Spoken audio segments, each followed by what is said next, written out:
Voilà des exercices d'entraînement sur les suites. Ce sont des exercices à difficulté moyenne. Donc, dans le premier exercice, vous avez donc un polynôme de troisième degré. Donc, il s'agit de ici montrer que la dérivée de racine alpha n et bêta n. Donc, on va voir la suite des solutions et on va trouver donc cet exercice-là. Prenez le temps de le lire si vous voulez. Donc, un deuxième exercice, vous avez ici fn de x est égal aussi à un polynôme et de degré n. Donc il s'agit aussi de trouver la solution de la fonction fn de x est égal à 1. Voilà donc un certain nombre de questions pour trouver la limite de cette suite des solutions. Et un dernier exercice, vous avez plus ou moins simple aussi. Vous avez ici une fonction homographique. Et ici vous avez cette fonction homographique, donc son delta, c'est moins 1, donc il est strictement décroissante, d'ailleurs, elle est strictement décroissante. Donc la suite récurrente, on ne va pas utiliser le terme de la suite récurrente, parce que la fonction f est décroissante, donc la suite un n'est pas, comme on vous a dit en classe, n'est pas monotone. Donc on va utiliser plutôt le théorème le TAF, c'est-à-dire le théorème des accroissements finis. Et là, la question 3, ce sont des suites adjacentes. Bien. A 0. Donc ici f est dérivable sur R parce que c'est un polynôme. Quel que soit x appartenant à R, vous avez f' de x, soit x appartenant à f indice n, f' de n de x est égal à 3x carré plus 2x plus 1. f' n de x est égal à 0 si et seulement si vous mettez 3 au facteur. Vous avez le début des identités remarquables. Donc x carré plus 2 tiers de x, c'est ça, moins 1 tiers, moins n, ça veut donc en faisant passer de l'autre côté, valeur absolue de x plus 3, de x plus 1 tiers est égal à ça. Ça veut dire x égale à moins 1 tiers plus, qui est un nombre positif, donc alpha n comme on nous a dit, ou x égale c'est bêta n. Si vous ne voyez pas ça, vous cherchez avec delta, donc delta, et vous avez donc des solutions x1, 2 sont moins b, c'est-à-dire moins 1 plus e moins racine de delta, c'est 2 facteurs de 3 plus 3n sur 2a, c'est-à-dire sur 1 sixième, et vous avez donc les deux solutions. Vous savez ici donc le produit AC, 3 fois moins n est un nombre négatif, donc l'équation admet deux racines de signes opposés. Alors pour cette question B, donc alpha n au carré est égal à n moins 2 alpha sur 3, c'est direct, c'est une déduction directe. Vous avez f' de alpha n égale à 0, donc voici la dérivée. On déduit directement alpha n au carré est égal à 1 tiers facteur de n moins 2 alpha n, ou bien n moins 2 alpha n sur 3. Et vous avez la fonction fn de alpha n est égal à ça, donc alpha n au cube, donc la fonction f de x c'est ça, x au cube plus x carré moins x moins n moins 1, donc alpha n au cube plus alpha n carré moins n alpha n moins 1, on va mettre ici alpha n au carré en facteur, donc vous avez ça, moins n alpha n moins 1, alpha n au carré c'est 1 tiers de n moins 2 alpha n, ce que nous avons trouvé, facteur de 1 plus alpha n moins n alpha n moins 1. Donc voilà, vous développez donc, vous allez trouver un autre alpha n ici au carré, vous le remplacez par cette formule, et vous allez trouver vers la fin que fn de alpha n est égal à moins 2n sur 3 moins 2 neuvième de alpha n plus 1 sur 9 moins 1. Ça veut dire que quel que soit n supérieur à 2, fn de alpha n est égal à alpha n plus b avec a c'est moins 2 neuvième, celui-là, vous mettez moins 2 neuvième en facteur, ça va vous donner 3n plus 1, et là vous mettez donc 1 neuvième en facteur si vous voulez, ou vous pouvez mettre n moins 9 sur 9, et dans les deux cas ce sont des nombres rationnels, parce que c'est le rapport de deux nombres entiers relatifs. Question C, donc les variations, nous avons f' de x annule en alpha n et bêta n. Donc sa factorisation se fait ainsi, 3 facteurs de x moins alpha n, facteur de x moins bêta n. X moins bêta n étant positif, Donc f' initial de signe de x moins alpha n. C'est pour dire tout simplement contre les racines, vous avez signe contraire de a. Donc vous avez d'où le tableau seul, d'où le tableau de variation. Vous avez ce tableau de variation, voilà le voici. Donc 0, l'image de 0 c'est moins 1. Et ici vous avez fn de alpha n et croix, la limite en plus l'infini, c'est la limite du terme du plus haut degré. Donc c'est plus l'infini. Donc la fonction admet sur R plus un maximum, un minimum absolu sur R plus. Ça veut dire que quel que soit x appartenant à R plus, f indice n de x est inférieur ou supérieur ou égal à f indice n de alpha n. Voilà. Bien sûr, f alpha n est un nombre qui est inférieur à 0. Si vous voulez par exemple ici, vous voulez faire une vérification, vous avez donc alpha n, fn de alpha n, vous avez alpha n est égal à moins 1 plus racine de 1 plus 3n sur 3. Et comme n est supérieur ou égal à 1, ce nombre-là est supérieur ou égal à 1 tiers. Donc, si vous utilisez cette formule ici, c'est-à-dire vous multipliez par ce nombre négatif, vous allez voir que f de alpha n est un nombre qui est inférieur à 0. Exercice 2, donc on considère la fonction f indice n définie par f indice n de x égale sigma des x à la puissance k, k allant de 1 à n. C'est tout simplement une fonction polynôme, c'est la somme des puissances de x, des puissances entières bien sûr de x. Alors, montrer qu'il existe un unique xn appartenant à R+, c'est que fn de xn égale à 1 et que 0 inférieur à xn est inférieur à 1. Donc, vous reconnaissez directement le théorème des valeurs intermédiaires.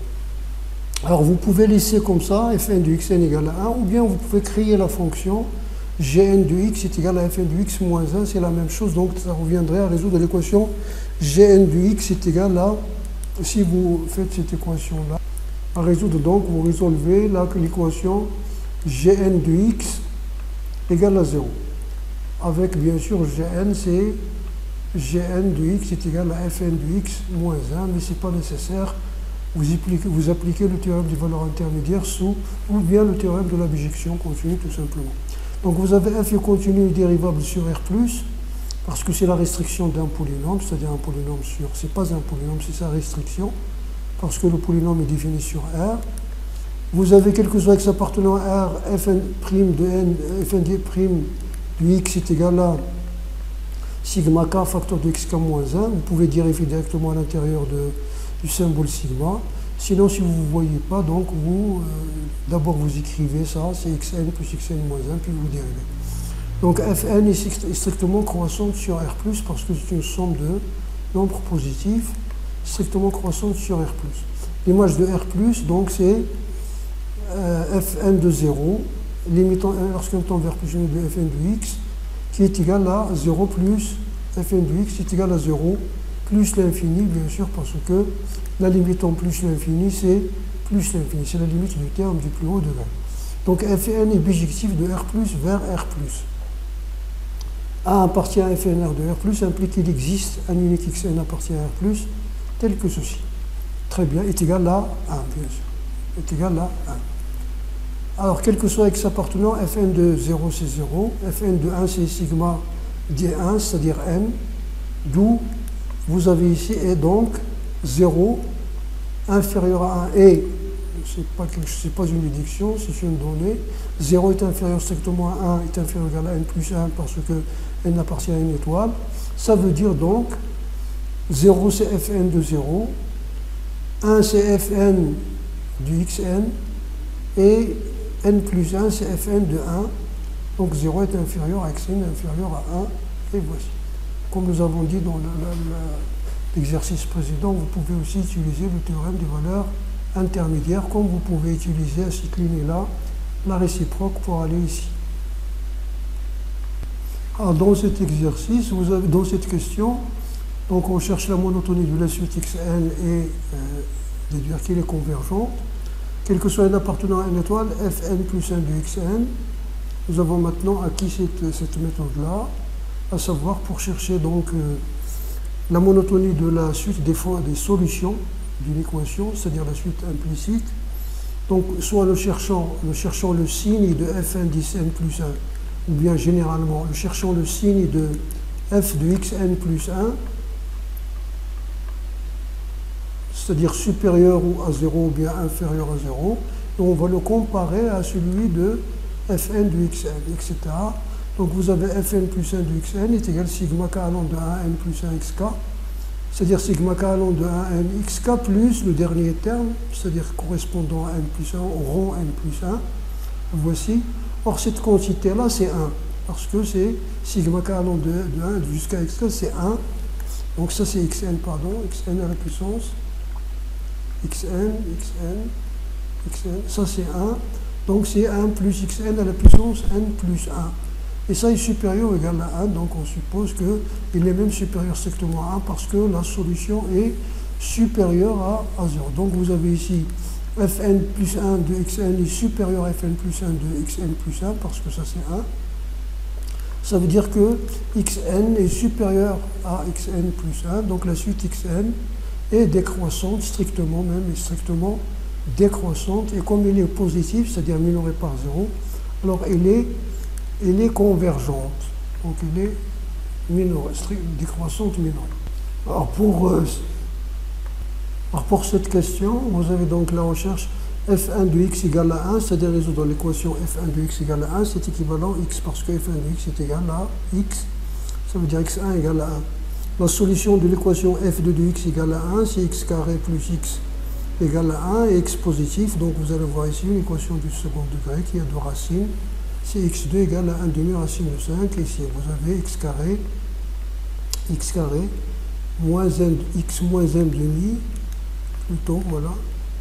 Si vous ajoutez ici, vous allez avoir x plus 1 demi au carré égale à 1, c'est x plus 1 demi au carré moins 1 quart, c'est-à-dire égal à 5 quarts. D'où vous avez les solutions. C'est-à-dire x plus 1 demi en valeur absolue est égal à racine de 5 sur 2. Donc racine de 5 sur 2 moins racine de 5 sur 2, vous avez les solutions, vous résolvez.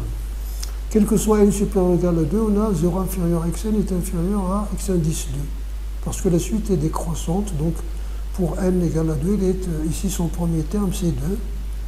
Donc vous avez à voir ça. Donc on éloge, puisque ce sont des nombres positifs, vous élevez à la puissance n, donc vous avez ça, à la puissance xn à la puissance n, et vous avez ici xn à la puissance n, et vous avez ici racine de 5 moins 1.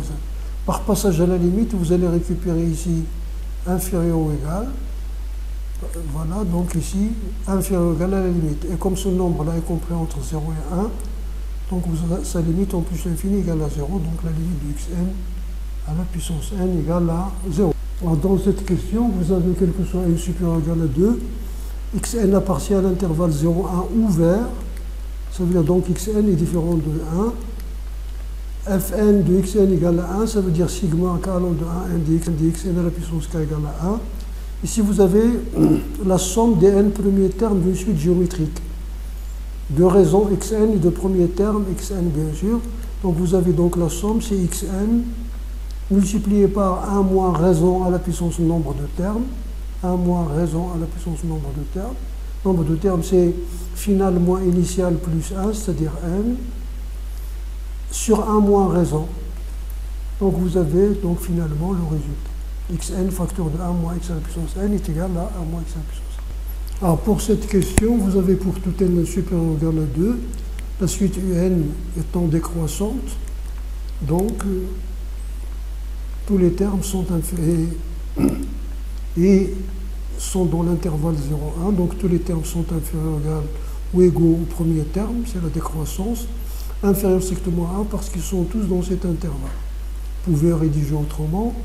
Et d'après la question précédente, donc 3a, nous avons xn moins x à la puissance n plus 1, c'est-à-dire en développant ce résultat-là que nous avons obtenu, xn moins x à la puissance n plus 1 est égal à 1 moins xn. Ça veut dire xn plus 1 est égal à 2xn moins 1, c'est-à-dire de cette égalité-là. Et comme vous avez ici xn est inférieur à x2, donc inférieur à 2x2 moins 1.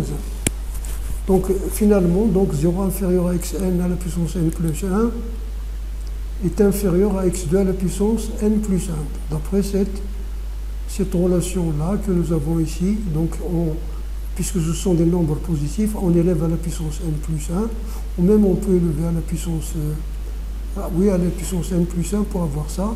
Donc on remplace xn plus 1 par 2 xn moins 1, ça.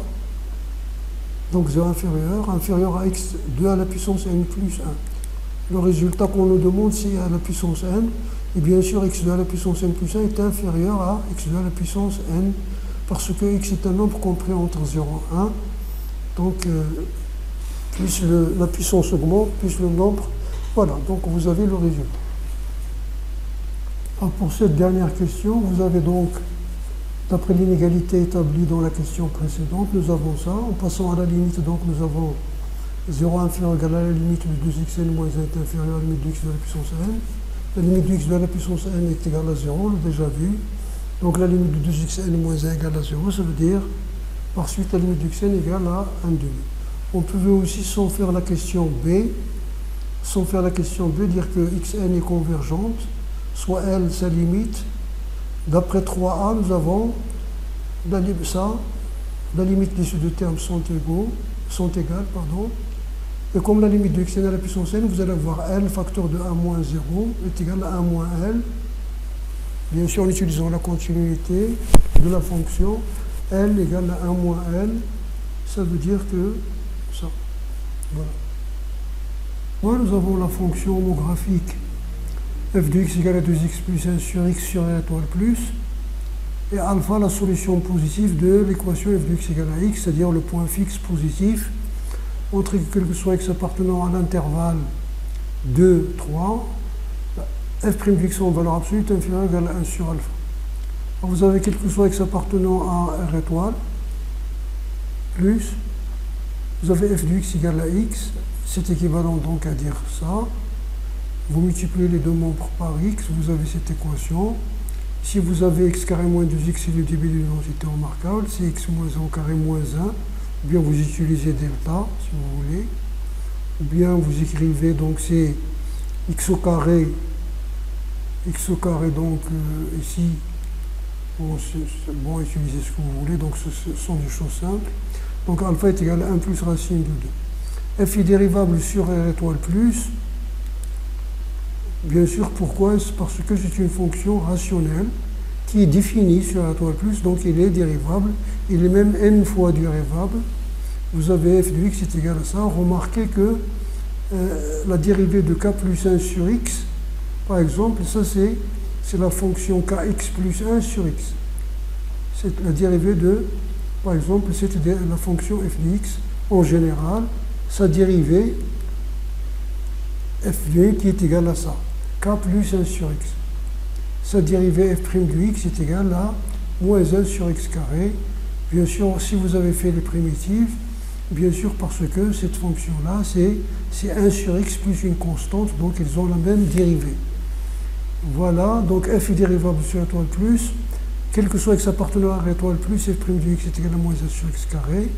Quel que soit x appartenant à 2, 3, nous avons 4 inférieur à x carré inférieur à 9. Nous avons deux inversions d'inégalité, c'est-à-dire multiplié par moins inversé et l'inverse. Donc ça nous reste, ça laisse à leur place, moins 1 quart est inférieur à moins 9e. Puisque ce sont des nombres négatifs, donc f' de x en valeur absolue est inférieur à 1 quart. Et bien sûr, 1 quart est inférieur à 1 sur alpha, parce que 4 est supérieur à alpha, donc d'où le résultat demandé. Très bien. Suivante, on va montrer par récurrence. Donc soit la suite récurrente, un plus 1 est égal à f de n. On va montrer première question. 2 est inférieur ou égal à n est inférieur ou égal à 1 tiers. Et bien sûr, vous comprenez que nous n'allons pas partir vers le théorème de la suite récurrente, c'est-à-dire le théorème du point fixe en utilisant la convergence, c'est-à-dire la monotonie, parce que la suite n'est pas monotone. Parce que nous avons dit que si f est décroissante, la suite n'est pas monotone. Mais les deux suites extraites, c'est-à-dire U2n et U2n plus 1, sont les deux monotones et varient dans des sens opposés. Donc cette question-là, vous avez, on montre par récurrence, donc ça. Alors pour n égale à 0, vous avez U0 égale à 2, donc la propriété est vraie pour 0.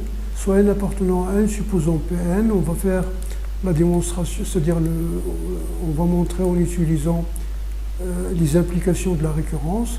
Pn, c'est-à-dire sans dire, on montre. Pn implique 2 inférieur parce que f est décroissante. La dérivée est égale à moins 1 sur x carré. Donc, la non-conservation de l'ordre, f de 3.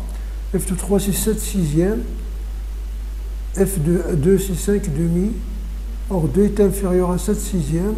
Et 5 demi est inférieur à 3. Donc, un plus 1 est compris entre 2 et 3. Ça veut dire implique Pn plus 1, quel que soit n, P de n. Donc ça, vous pouvez même ne pas écrire ça aussi. Soit n appartenant à n. Pn implique. Moi, ça, c'est le théorème de la récurrence. Si vous voulez le faire par le langage, supposons Pn, montrant Pn plus 1, on a donc, etc. Et si vous ne faites pas les implications, vous n'avez plus rien à commenter, pas de commentaire. Pour cette question B, vous avez donc, il s'agit de montrer que, quel que soit n appartenant à n, un plus 1 moins alpha, est inférieur à alpha un moins 1. Donc on va, ici, soit vous utilisez une récurrence, soit on va utiliser le résultat de la question 1, c'est-à-dire le théorème des accroissements finis, puisque nous avons majoré la dérivée. Donc voilà, c'est-à-dire f est contractante. Vous avez f donc qui est contenu sur l'intervalle de 3 et il est dérivable sur l'intervalle ouvert, donc l'intervalle même sur le fermé. Quel que soit n appartenant à n, n est un élément de 2, 3. Donc on applique le théorème des accroissements finis à la fonction f sur un intervalle ouvert i d'extrémité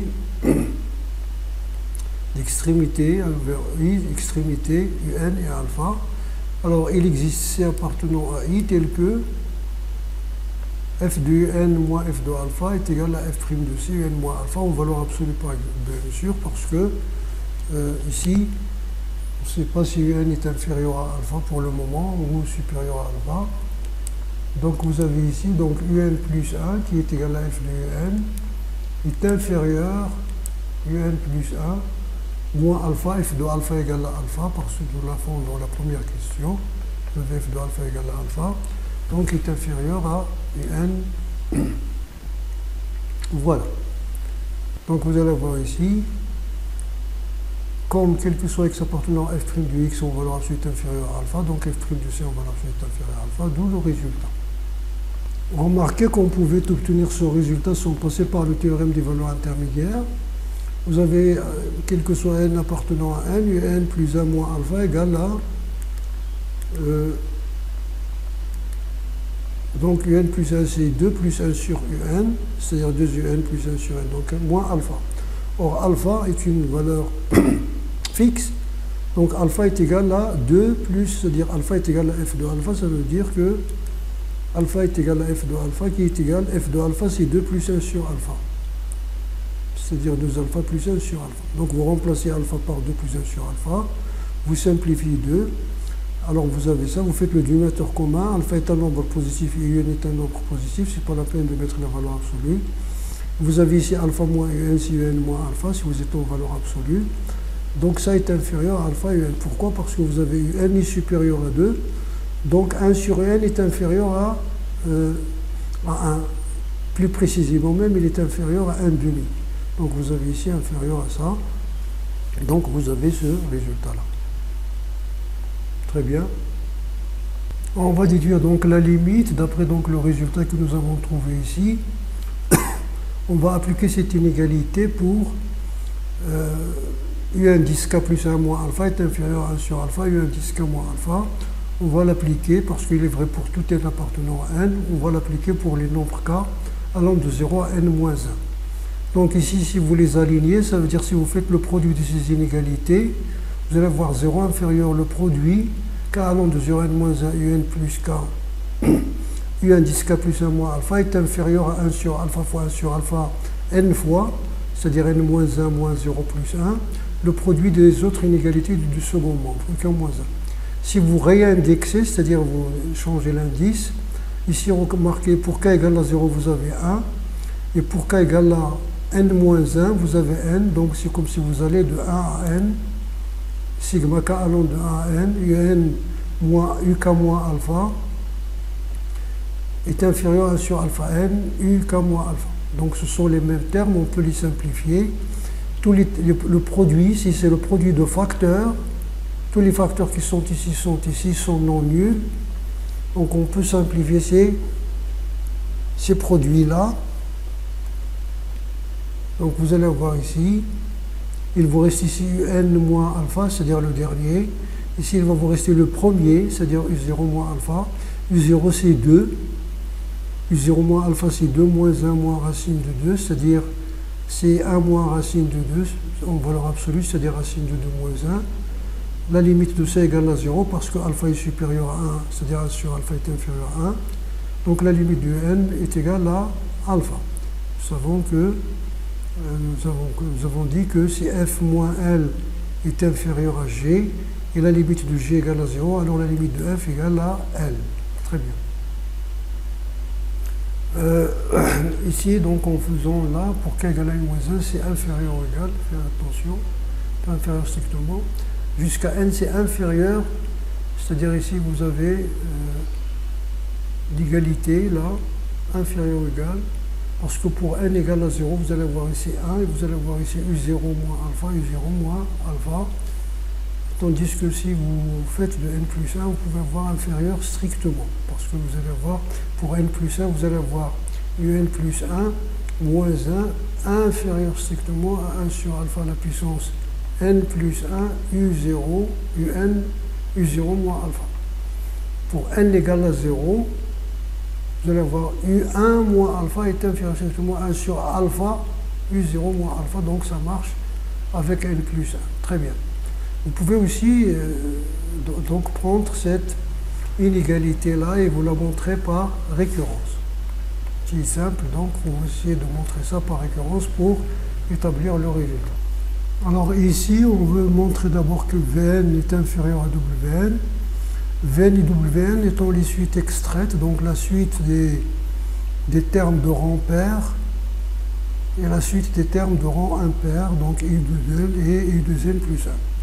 Alors vous avez f est une fonction qui est strictement décroissante sur 2,3 et l'image de 2,3 est égale à 7 tiers 5 demi inclus dans 2,3. Vous avez f rang f est une fonction croissante. Nous avons vu dans la vidéo sur les suites, la suite 1, que si f est croissante, donc c'est un résultat bien sûr sur la monotonie de la composée. Si une fonction est croissante, sa composée est croissante, et s'il est décroissante, sa composée est croissante. Nous avons dit que c'est comme c'est la règle des Cilli.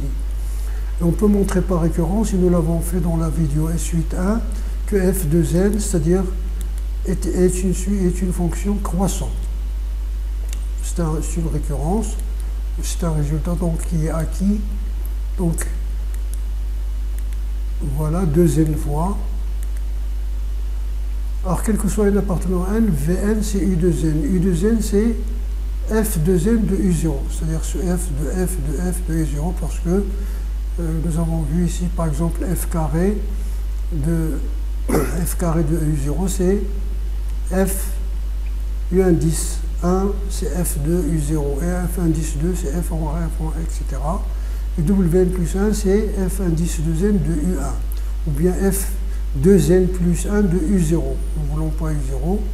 Donc ici, nous avons U0 c'est 2 et U1 c'est 2 plus 1 sur U0, donc il est supérieur à 2, il est supérieur à U0.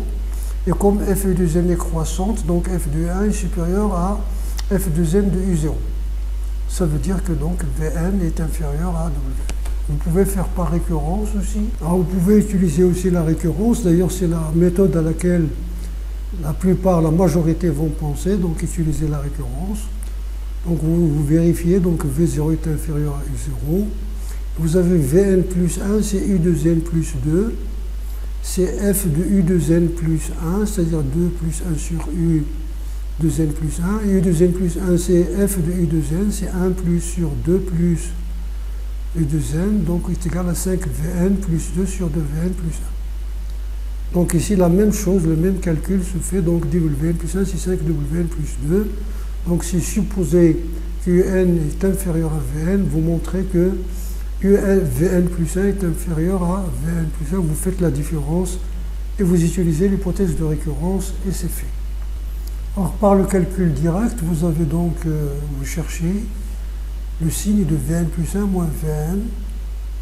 Vn plus 1, c'est donc 5Vn plus 2 comme nous l'avons calculé là-bas, sur 2Vn plus 1, donc est égal à 1 sur 2Vn plus 1, vous multipliez donc, vous faites le diviseur commun, moins 2Vn carré moins Vn, vous mettez moins 2 en facteur, ici vous avez donc, c'est l'équation f de x égale à x, que nous avons vu en haut, f de x égale à x, donc les solutions sont alpha et moins alpha, non alpha et, c'est-à-dire 1 plus racine de 2 et 1 moins racine de 2. Donc vous allez vers Vn moins alpha, Vn moins 1. Donc ça c'est un nombre positif, parce que racine de 2 moins 1 est un nombre positif. Donc, d'où le signe de Vn plus 1 moins Vn, c'est le signe de alpha moins Vn. Donc vous cherchez le signe de alpha moins Vn. Bien sûr, vous savez que la suite Vn, puisque la suite Un est croissante et la suite est convergente vers alpha, alors les suites Vn aussi et Wn sont convergentes vers alpha. Ici donc voilà. Alors pour la monotonie de Wn, vous avez Wn plus 1, c'est U2, facteur de n plus 1 plus 1, c'est-à-dire f de U de n plus 2, U de n plus 2 c'est Vn plus 1, vous mettez ici 2 en facteur, donc Vn plus 1. F de Vn plus 1 c'est 2 plus 1 sur Vn plus 1. La même chose, f de Wn c'est 2 plus 1 sur Vn. Si vous faites la différence, les deux se simplifient, il vous reste 1 sur Vn plus 1, Wn plus 1 moins Wn est égal à, vous avez ici 1 sur Vn plus 1 moins 1 sur Vn. Comme votre suite Vn est croissante, vous avez Vn plus 1 est supérieur à Vn. Donc les inverses sont opposés, donc 1 sur Vn est inférieur à 0. Donc la suite Wn est décroissante. Dans cette question-là, vous avez donc quel que soit n appartenant à 1, Wn plus 1 moins Vn plus 1 est égal à, comme nous avons vu en haut, donc vous simplifiez les calculs, vous trouvez Wn moins Vn sur 2Vn plus 1, facteur de Wn plus 1. Vous avez les produits 10 Wn, Vn va se simplifier, 2 va se simplifier avec 2. Il va vous rester 5 Wn moins 4 Wn, c'est Wn. Vous allez avoir ici 4 Vn moins 5 Vn, c'est moins Vn. Vous avez, on sait que Wn moins Vn est supérieur à 0. Et Wn plus 1 est supérieur à 1 parce que Wn c'est un nombre positif. Donc déjà, la différence est inférieure à 1 sur ce terme-là. On peut prendre ça aussi égal à 1, mais on dit que c'est 1, c'est 1. Or, Vn étant croissante, on sait qu'elle est croissante, donc, d'où vous avez, quel que soit n appartenant à n, 2Vn est supérieur à 2V0. Si suite est croissante, tous les termes sont supérieurs au premier terme.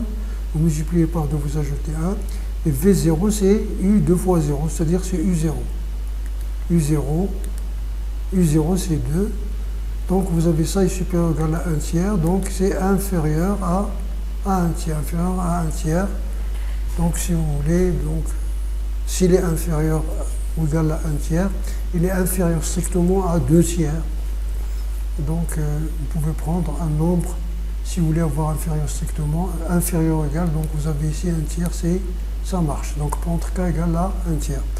Bien sûr, k n'est pas unique, c'est-à-dire si vous pouvez par exemple, vous pouvez encadrer ces deux facteurs, parce que vous savez que Un et Vn sont compris par exemple entre 2 et 3, donc vous allez avoir ici 2Vn plus 1 est compris entre 7 pour 2 et 3, entre 5 et 7, et l'autre aussi entre 5 et 7. Donc le produit est compris entre 25 et 49. Donc il est donc inférieur à 1 sur 25, par exemple. C'est une autre valeur. Alors cette dernière question c'est donc montrer que les suites sont adjacentes.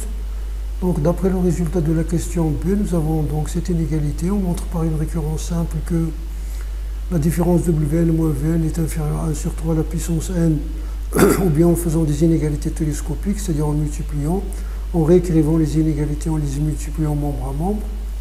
Vous avez donc 1 tiers à la puissance n W0 moins V0. Comme ce nombre est positif, la limite de 1 tiers à la puissance n est égale à la limite de 1 tiers à la puissance n égale à 0, alors la limite, lorsqu'n tend vers plus l'infini, de Wn moins Vn égale à 0, ça veut dire les suites sont adjacentes. Remarquez que nous avons déjà trouvé que la limite de Un est égale à la limite de n égale à alpha. Donc la limite de U de n, ça va être aussi alpha, et la limite de U de n plus 1 est égale à alpha. Donc la limite de la différence est égale à 0, et on peut nous passer de la question B, déduire directement qu'elles sont adjacentes. Peut-être que l'exercice tel qu'il est formulé ne prend pas en considération ce résultat qui n'est peut-être pas dans le programme de la terminale. C'est-à-dire, si une suite est convergente, toute suite extraite, c'est-à-dire les suites, si vous prenez des U à la puissance, au lieu de n, une bijection, c'est-à-dire 2n, 2n plus 1, etc. Voilà.